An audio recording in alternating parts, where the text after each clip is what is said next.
Right, so that statue. The woman is Greece and the boy is Lord Byron. Have any of you heard of Lord Byron? Yes. Not the Game of Thrones character, now, right? The real guy. What do you know about him? He was a poet. He was a romantic poet. He was alive in the early 1800s. Now, he was from the UK, but his Wikipedia page actually describes him as the first modern-day celebrity.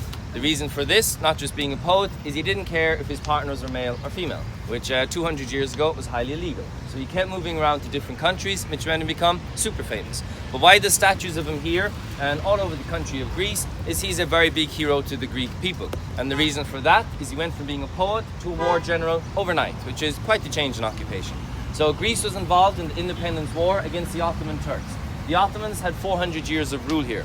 But when Greece went to war in 1821, the nicest way to describe it is it was a bit of a disaster, okay? Because there were 7 states in Greece, 7 governments, 7 generals. There's also 7 days in a week. So day 1, General 1 chose how to go to war. Day 2, General 2.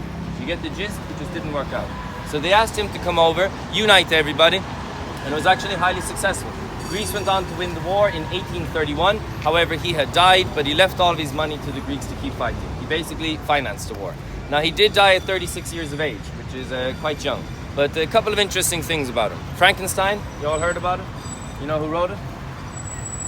Mary Shelley. So he was in a relationship with Mary and her husband. All 3 of them were living together, and for 6 days they were unable to leave the house because of weather, so they decided to write stories for each other. And this is when she actually started to write Frankenstein. Now, what about the graffiti? Have you seen it all over the city yet? Yes. It's destroyed now. 2 things. One is towards Angela Merkel in Germany. They blame her for the austerity and the financial situation here. And the other is towards the police, really. It's in protest. But he is actually considered the godfather of graffiti, right? 200 years ago, he carved his name into all of the temples. Up on top of the Acropolis, Temple of Zeus, out to Delphi, Temple of Poseidon, you'll find it as well. But one of the main reasons for graffiti today is the unemployment. And if you know what it is here?